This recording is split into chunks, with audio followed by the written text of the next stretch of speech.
What is going on, guys? What is going on, guys? What is going on, guys? What is going on, guys? What is going on, guys? It's the ThePowerBauer 2 here. Oh hey, didn't see you there. What's going on, guys? It's the ThePowerBauer 2, and I'm just getting ready to duke it out in Smash Bros. Ultimate. I've been waiting for months for this game to come out, and I'm just trying to get ready so I can smash everybody. Come on, give me your best shot. Oh! Why don't we look at some ROM hacks and see what they have in store for us? Ah yes, Pokémon Rom Hacks. Games to range anywhere from, oh my god, this is amazing, why isn't this a real game, to, what the f***? Shadow the Hedgehog isn't for everyone, but for those of you with a refined taste like me, it is a damn good game. Thanks for the help with that joke, Shadow. I knew your voice acting would be appreciated one day. Damn you! Damn, we've been detected. Where's that damn fourth Chaos Emerald? Perfect. People raved over this title, which warranted a sequel titled Mega Man 2 released just 1 year later, and then 6 more in the next 7 years. If you want a perfect example of oversaturated in the video game market, just look at Mega Man in the late 90s to 2000s. Mega Man 1 through 10, Mega Man X 1 through 8, Mega Man Legacy Collection, Mega Man Legacy Collection 2, Mega Man Legacy Collection Plus Mega Man Legacy Collection 2, Mega Man X Collection, Mega Man X Legacy Collection, Mega Man X Legacy Collection 2, Mega Man 0 1 through 4, Mega Man 0 Collection. How many legacy collections does Mega Man need? When you reach the first dungeon in the game, there are 3 toad indents that need to be filled in order to open the tower. First, Peach uses them as a shield in Smash Bros, and now we're using them as keys. Toads really get taken advantage of. So now we need to go out and find the 3 toads. One has amnesia, one is a surfer dude, and one is naked. That's the best way to describe it. Even though Nintendo tried to market more and more games aimed at showing off motion controls, Wii Sports was a clear success as it was bundled with almost every single Wii sale. I mean, I own 2 copies since I have 2 Wiis, but one isn't open just like Wii Play. Maybe I should actually open this and play it. Nah, not when I got this one. He meets Zelda and quickly learns that his loft wing is missing after Zelda pushes him off the edge. I still don't know why she did that, to be honest. And then we meet the greatest character in the game, Groose.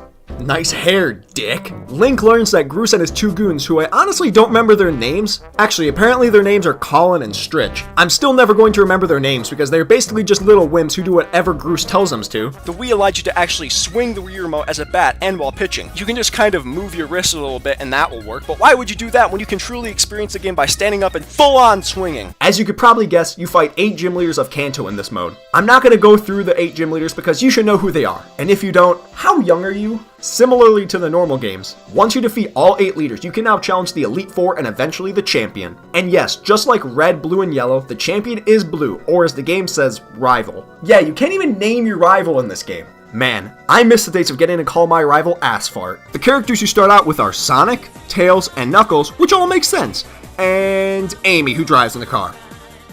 Just, why? Yeah, for some reason they thought Sonic, Tails, and Knuckles can run super fast, but Amy? Oh no, that's taking it way too far. Some characters you can unlock include Dr. Robotnik and Metal Sonic, who makes sense. I mean, they were both playable in Sonic Drift 2, so it makes sense to bring them back. And then we got Tails Doll, Metal Knuckles, and Egg Robo. Who the f***? Melee was released in 2001 while Brawl was released in 2008, so obviously Brawl has an advantage when it comes to graphics. I mean, the reveal trailer for Brawl was meant to show the graphical improvement, except for Kirby, who's kind of just there like, ooh, I want to see what I look like, a way to look the same, what the fuck? Netflix recently announced that Avatar: The Last Airbender will be receiving a live-action remake, and I don't know if you can tell, but I am so excited. They were bringing the original show creators back, which is such a good thing, because I don't want M. Night Shyamalama Ding Dong anywhere near this damn show. Geez, I don't know if I can look at these credible and believable leaks so much longer. Why don't we look at some shitty leaks to make me feel a lot better about what could maybe be in the game?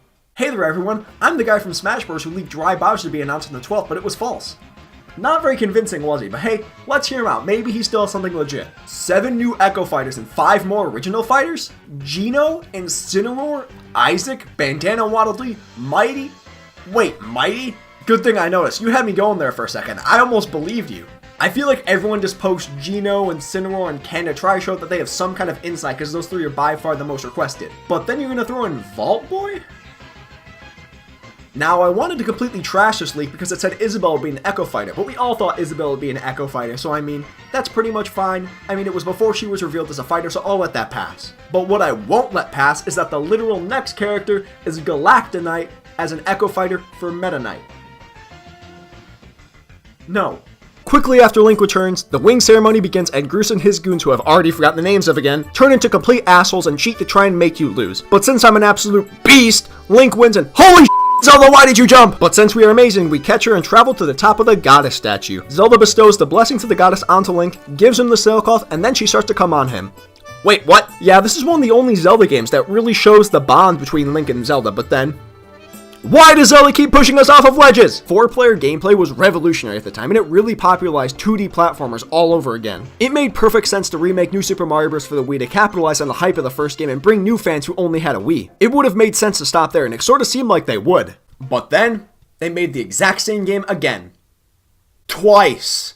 Luigi's Mansion 3 was revealed during the Nintendo Direct in September, and I have to say, thank God it's coming to the Switch. If it was coming to the 3DS like Luigi's Mansion 2 or even the remake that was just released, I would have written a very strongly worded letter to Nintendo. As much fun as Gym Leader Castle is, Pokémon Stadium isn't known for that or its stadium mode, weirdly. No, the mode that kept people coming back were the mini-games. Why battle in a game that is completely based around battling when you can just flop around as a magic carp? The intro starts off with some weird floating hand-playing dolls that come to life and start beating the shit out of each other.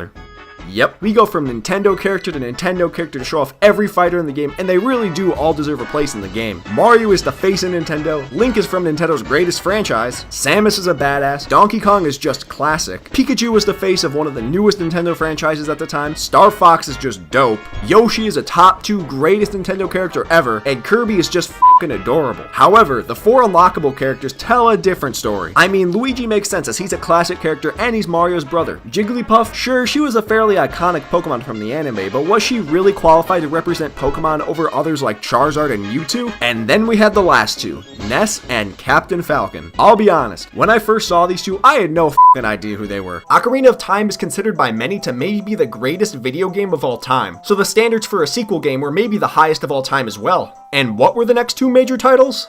People fucking hated these games. Melee's was just...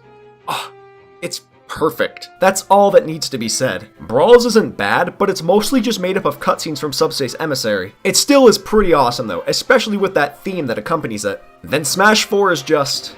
It's just fighting and reveal trailers mashed together. Why the hell did they think this was okay? Well, at least Smash Ultimate can't be any worse.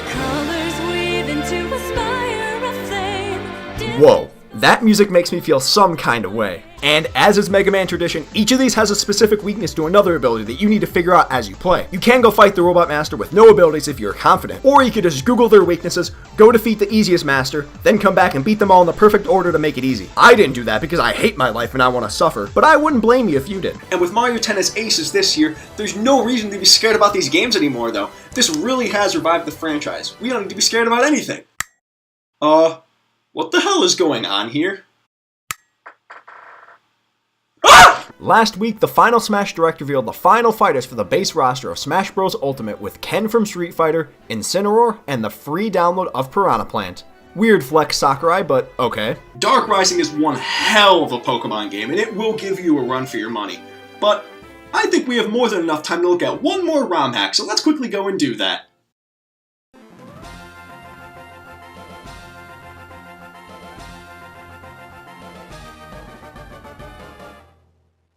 Pokemon Clover, this looks pretty good actually.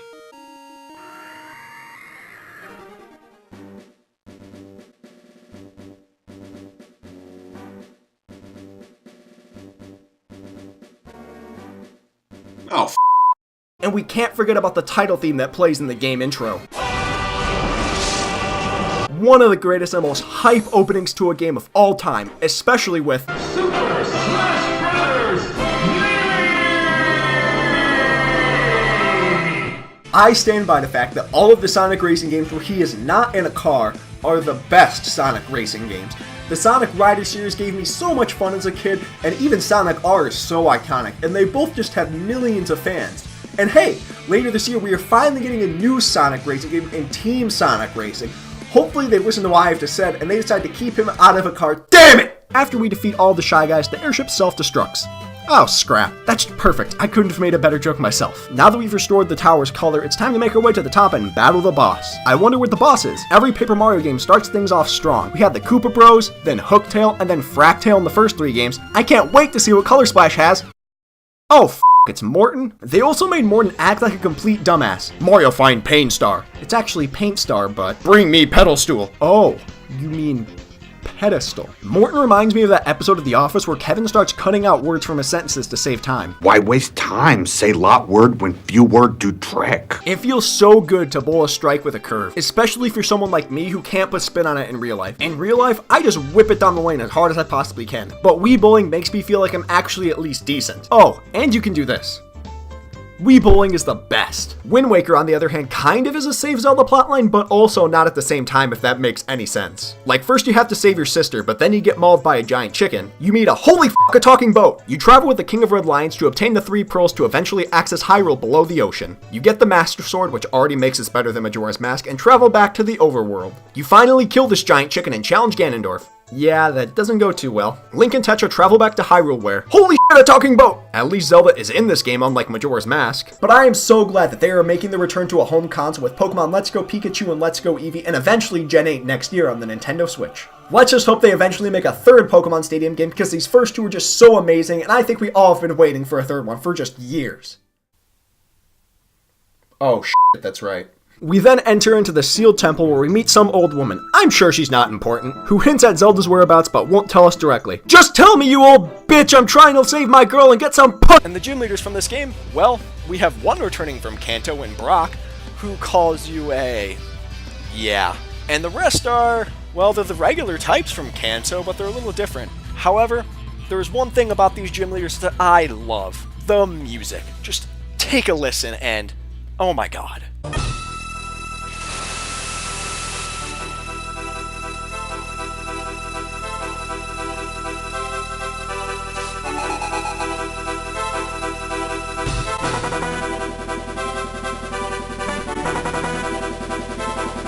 Now, Sonic is one of the most iconic video game characters of all time. He's basically the only thing keeping Sega alive at this point, but it's kind of difficult to pinpoint a black sheep of his franchise. I mean, ever since Sonic 06, pretty much any halfway decent game will be considered a black sheep compared to the trash that we've gotten. Although, in all honesty, I think it's pretty obvious as to what game would be the black sheep of the Sonic franchise. Sonic Unleashed has the weirdest and most unique gameplay of any Sonic game. Most games are either great 2D platformers with an emphasis on moving quickly, while others are essentially just cutscenes where you need to press a button at the right time. And then there's this.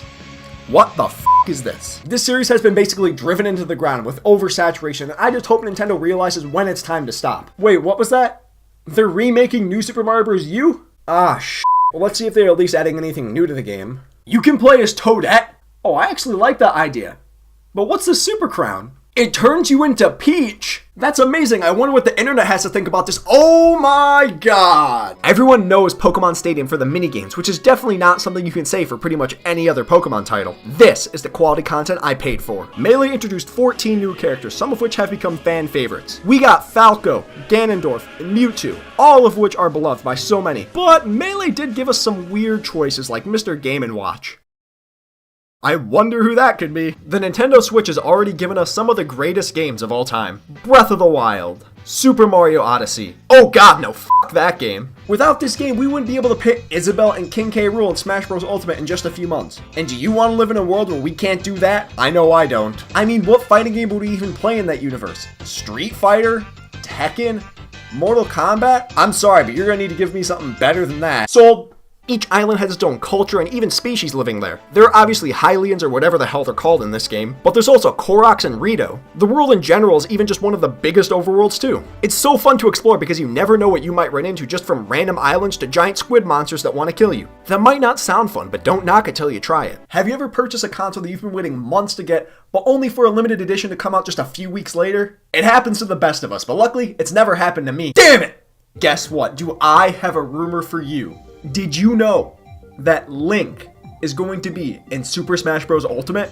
My god, next thing you're going to tell me that Kirby's going to be playable too. Oh my god! We walk through the door where we meet the gayest villain of all time, Girahim, who was behind the dark tornado that took Zelda. Time to fight? Yeah, it's over. He was not very difficult. So the Sonic franchise is basically the one franchise that has kept Sega relevant over the years. The original games were amazing and they garnered millions of fans all over the world.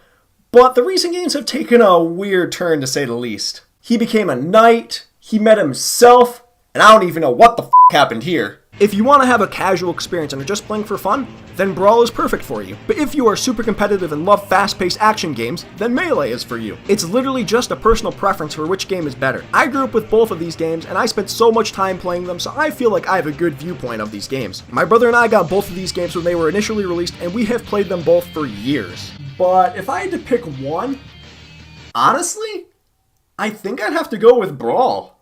Put your hands up, come on, hands where I can see them. What did I do? We were told you said Brawl was better than Melee. Clearly you were mentally insane, so we're here to take you to an insane asylum. Come on, let's go. Oh, The art style and graphics of this game are slightly different from the first game. I definitely believe the quality of the game has improved and everything looks cleaner and smoother. But I have mixed feelings about the art style. I'm not going to say that the art style of the first game is phenomenal. It wasn't. But I think I prefer the art style of the first game, actually. My issues don't really come from the gameplay. I think it looks about the same to me. My problems come with the cutscenes. The first game's cutscenes seem better animated to me and they actually put time and care into them. While in this game, something just looks off. Obviously, this game isn't going to have the quality of a game like Halo from its time, but at least make their mouths move or something. Actually, with how this animation looks, I don't know if I want their mouths to move. The Fakemon are really cool and even influenced me to make my own Fakemon. Here, take a look. This is Cherry. This is Cherry. And this is Sherry. These are so good, I think I'm going to send them to Game Freak and see if they include them in Gen 8. Hey look, I got a letter from Game Freak. I wonder if they decided to put my Pokemon in the game.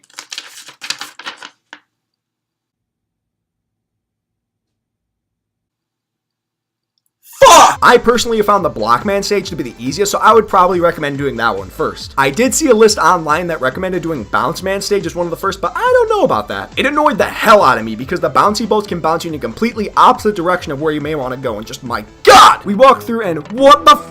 I thought I killed you! Girahim says that he lost Zelda and then he sends a beast known as Scaldera at Link. This is basically just a carbon copy of the King Dodongo battle from Ocarina of Time, but I personally like this one much more because of the surrounding battling area. We head to the second spring and hey, we found Zelda, I guess the game's over. Zelda says she has to leave and the woman that she's with stops Link from going with her, saying that we got here too slowly. Oh sorry, I just had to beat a 50-foot tall boulder spider thing and a gay Gene Simmons. Strike that, Gene Simmons. Now that all the boring stuff is out of the way, let's get to the main event.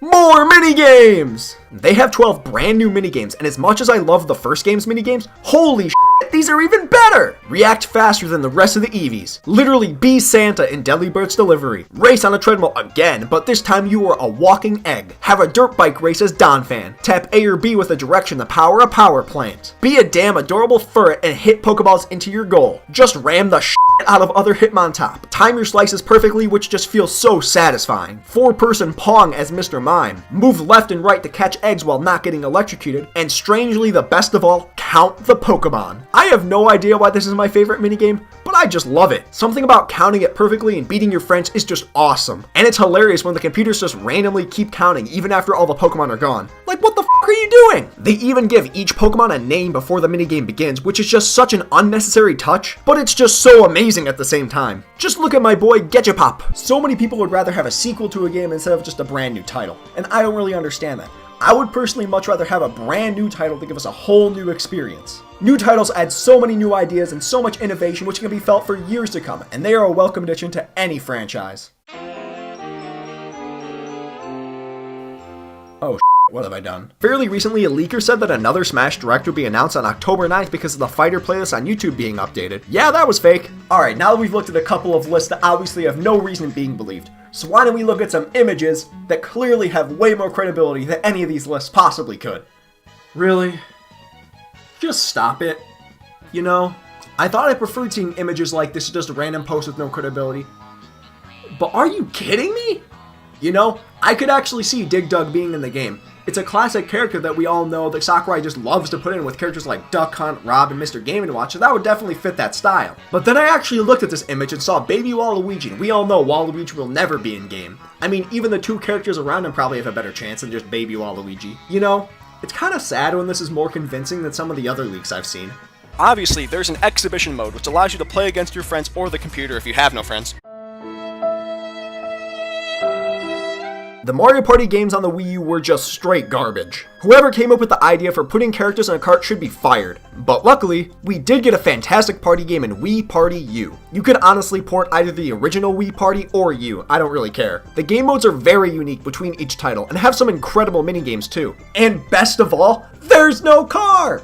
Who would have guessed that people would want to move and travel separately on a board game to make it more competitive? It's not like almost every good board game ever did this. They make the game so much easier, like the bunny hood letting Link run super fast, or the Great Fairy Mask which attracts stray fairies to you. And if that one specifically wasn't in the game, my god, this game could have gotten so tedious. Sure, there are some useless masks and some that make you just go, why the fuck? Although we don't have the large collection of companions like in the earlier Paper Mario games, Huey's a fantastic partner. He really doesn't do much to help if we were being honest, but he is such a good character. He's just downright funny and brightens up the mood in many instances. What in the Lost Levels?